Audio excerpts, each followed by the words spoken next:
আসসালামু আলাইকুম।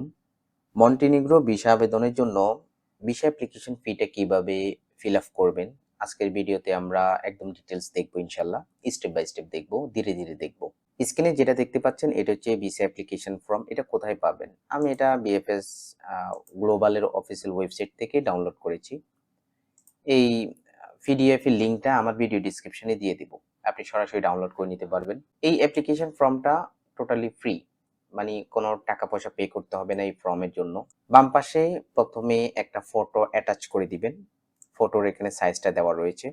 দেন আমরা এখানে ড্রতে যাব, ড্র থেকে কালারটা সিলেক্ট করে নিব। ওকে, দেন একটু বড় করব। এটা এক এক ব্রাউজারে এক এক রকম, যেমন এখানে আমাকে কলম দিয়ে কিন্তু চেক মার্ক করতে হলো। আপনি যদি আবার এখানে যদি ফিল আপ করতে চান এই অ্যাডোবিতে, দেন এখানে কিন্তু চেক মার্ক রয়েছে। এই যে এটা জাস্ট এখানে এনে ছেড়ে দিবেন, জাস্ট একটু ছোট বড় করে নিলে অ্যাডজাস্ট হয়ে যাবে। তো আপনি যেখান থেকে ফিল আপ করেন, আমি এখন গুগলে এজ যে ব্রাউজারটা আছে সেখান থেকে ফিল আপ করতেছি। ওকে, আমি একটু বড় করে নিলাম, এখান থেকে টেক্সটটা নিলাম। 1 নাম্বার পয়েন্ট, এখানে টোটাল কয়টা পয়েন্ট আমরা একটু দেখে নিই, তাহলে একটু সুবিধা হবে। টোটাল 43টা পয়েন্ট। উপরে চলে যাব, আমরা ডান পাশে কোনো ডাটা ফিল আপ করার প্রয়োজন নেই, আমরা জাস্ট বাম পাশে ডাটাগুলো ফিল আপ করবো। প্রথমে বলেছে গিভেন নেম দেওয়ার জন্য। 1 নাম্বার পয়েন্ট বলেছে সার নেম দিতে, অর্থাৎ লাস্ট নেম দিতে। আপনার লাস্ট নেম কি তা পাসপোর্টের তথ্য অনুসারে দিয়ে দিবেন। আমরা ক্যাপিটাল লেটারে সবগুলো ফিল আপ করবো। এখান থেকে কালারটা আমি চেঞ্জ করে ব্ল্যাক করে দিচ্ছি। এটা আপনি আপনার মতো করে ছোট করবেন, বড় করবেন। এই যে ছোট করা যায়, বড় করা যায়, টেনে এদিক সেদিক করা যায়, আপনি আপনার মতো করে সেন্টার করে নেবেন। হ্যাঁ, ওকে। এরপর বলেছে গিভেন নেম দেওয়ার জন্য, আমরা গিভেন নেমটা দিয়ে দিব। দেন এটা আপনি আপনার মতো করে ডিজাইন করবেন। হ্যাঁ, অথবা আপনি এখানেও রাখতে পারেন। দেন এরপরে given names of father and mother.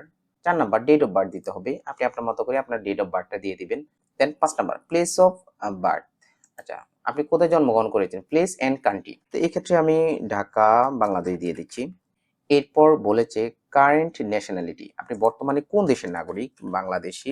Original nationality, এটাও আমরা বাংলাদেশটা দিয়ে দিব।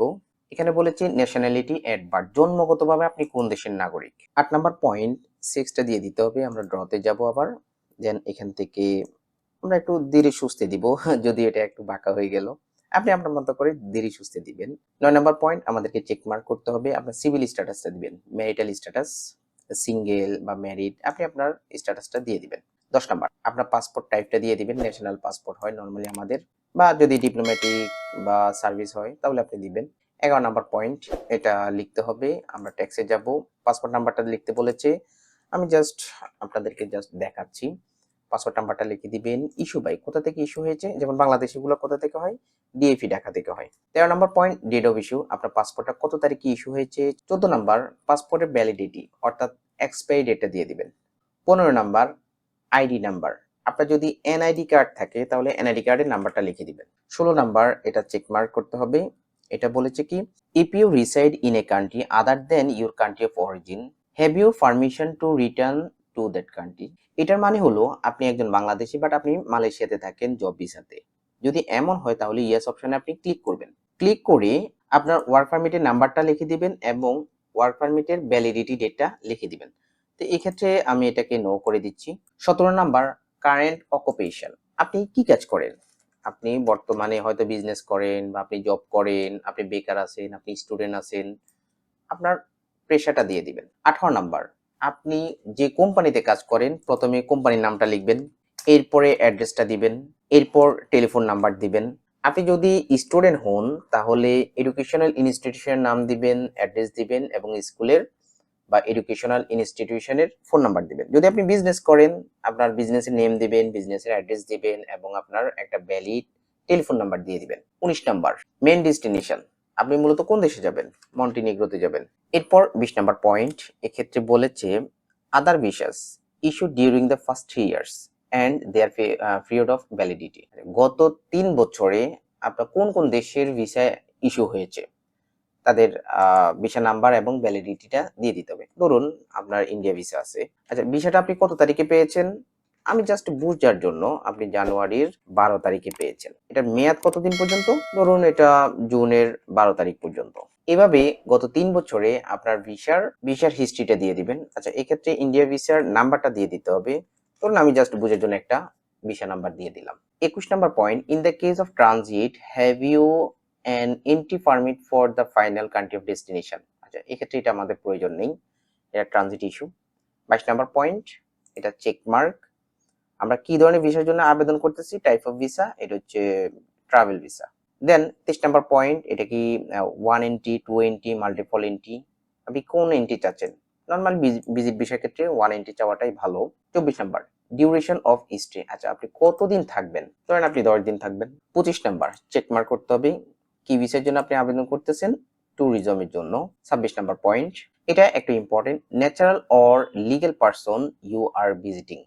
আচ্ছা, কেউ যদি আপনাকে ইনভিটেশন দেয়, কোনো প্রতিষ্ঠান বা কোনো ব্যক্তি, তাহলে তার নেম দিতে হবে, তার অ্যাড্রেস দিতে হবে, তার টেলিফোন নাম্বার, তার ইমেল আইডি দিতে হবে।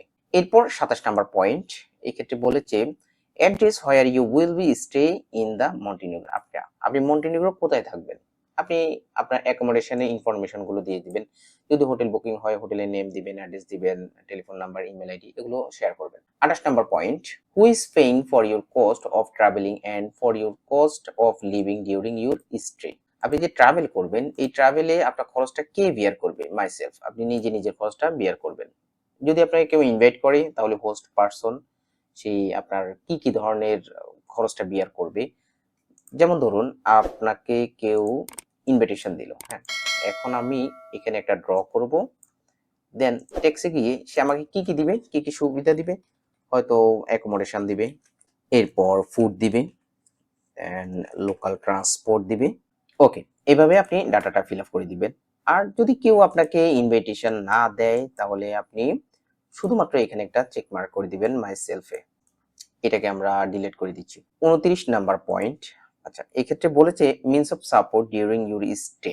আপনি যে স্টে করবেন আপনি খরচটা কিভাবে বিয়ার করবেন। আমরা ডলার ইউরো নিয়ে যাব, আমরা ক্যাশ টাকায় আমাদের লেনদেনগুলো, আমাদের কস্টটা বিয়ার করব। অনেকে ক্রেডিট কার্ড থাকে, নর্মালি ক্রেডিট কার্ড থাকাটাই স্বাভাবিক। এক্ষেত্রে যদি ক্রেডিট কার্ড থাকে এখানে চেক মার্ক করবেন। এরপর এখানে বলেছে travel and or health insurance validity.